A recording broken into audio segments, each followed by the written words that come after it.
It's a pretty strong breakaway altogether, these 10 riders, but still a very small gap of 32 seconds.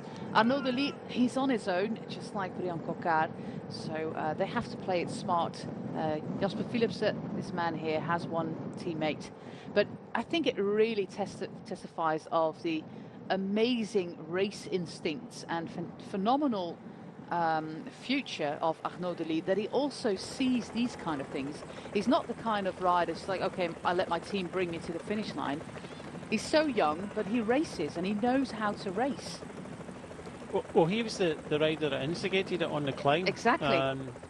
You know, it was Total Energies that kind of kicked things off with Van Gestel, but Arnaud de Lee came round and kept it going, and he was the one that's, you know, instigated the move, and you know, hats off to him for doing that. And you know, like you say, he could have sat back in this group and known that, you know, two of the other sprinters have gone and take it to a sprint. But you know, hats off to him for getting involved with the race and kind of breaking things up a little bit.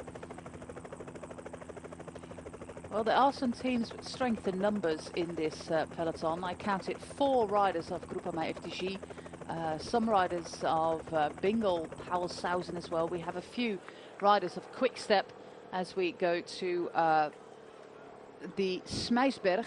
We are at the head of the race. This is actually the last big obstacle to overcome. But look at that, Brian. The gap is so small at the moment. This is going to be important. And the wind is going to be a factor. It looks like the weather conditions are deteriorating just a little bit.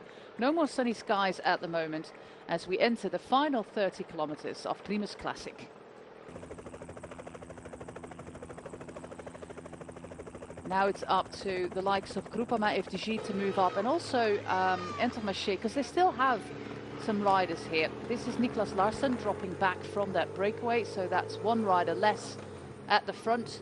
And now they are really fighting for position. Victor Kampenaerts there as well in that second position. Oof, this is painful. Dries de Bond completely parked there on the side of the road on the Smeysberg. This is just one climb too many. Yeah, it's the same for a lot of riders now that you know, starting to drop off, and you know, it's always the case in a springboard like that. And Van Wilder is a rider from Quick Step Alpha Vinyl. He's taken with him Victor Kampenaerts. So this is good. This is a good move. Just using that kind of kick up, that small climb there to try and go across. There wasn't a really kind of concerted effort by many teams. I saw Van Wilder. He was the first of the Quick Step riders. He was sitting in about 6th or 8th place, possibly just kind of using this springboard to try and go across to the front of the race. Only one rider dropped, and that was Nicholas Larsson from Uno X. He was going to drop, but this is also good for Arnaud de Lee, having Victor Kampenaerts trying to come across here.